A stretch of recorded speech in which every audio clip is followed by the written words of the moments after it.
Prophet Muhammad, peace be upon him and his family, the series. Episode.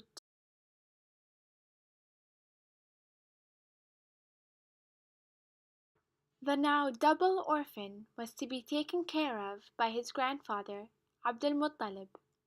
Muhammad was very dear to him, so dear that when Muhammad joined Abdul Talib's gatherings near the Kaaba, he would ask Muhammad to sit beside him on a carpet placed especially for him, that no one else dared to sit on, out of respect to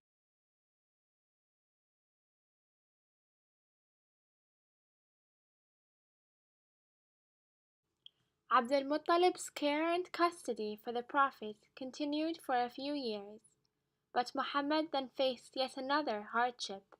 He grieved his grandfather. Abdul Muttalib passed away at the age of 82, leaving the guardianship of Muhammad to his uncle, Abu Talib.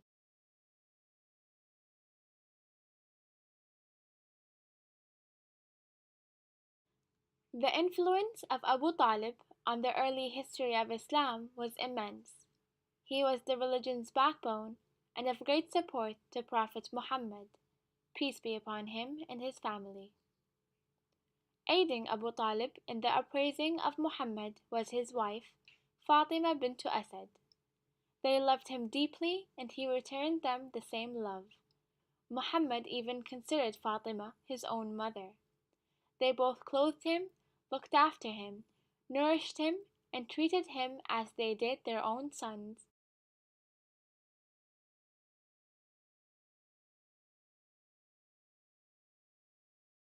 As Muhammad grew up, he would always be with Abu Talib.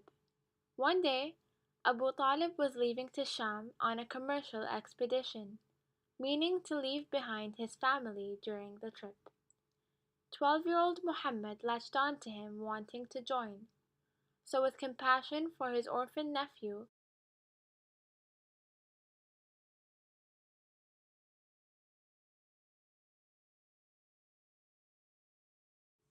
during their journey, when the light of day was gone and it no longer lit their way, the travelers passed a monastery, so they asked a monk to spend their night there, meaning to go on with their travels the following morning.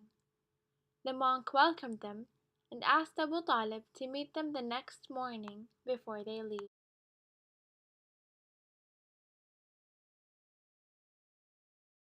The following morning, Muhammad approached the monk as he heard him start to say to him, "In the name of Lat and Uzza," meaning the idols of Quraysh.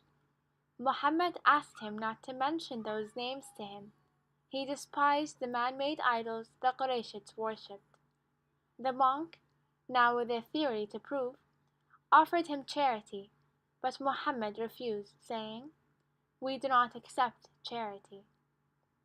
When saying "we," Muhammad was referring to the Ahlul Bayt, his household, at only 12 years of age, more than a decade before his marriage, proving his knowledge of his prophethood and God long before he announced it.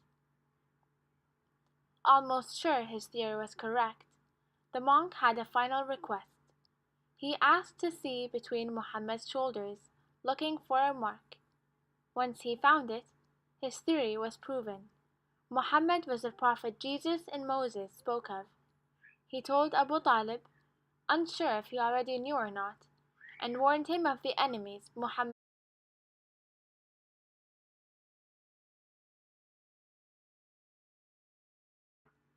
Abu Talib asked the monk how he knew of Muhammad's prophecy, and he replied, "Forget the signs. When the both of you were walking to the monastery, every single tree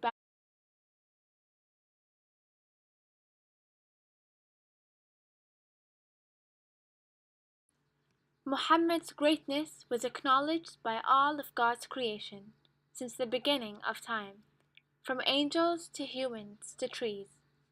It was only a matter of time until the people of his nation recognized that greatness for what it truly is, holy and prophetic.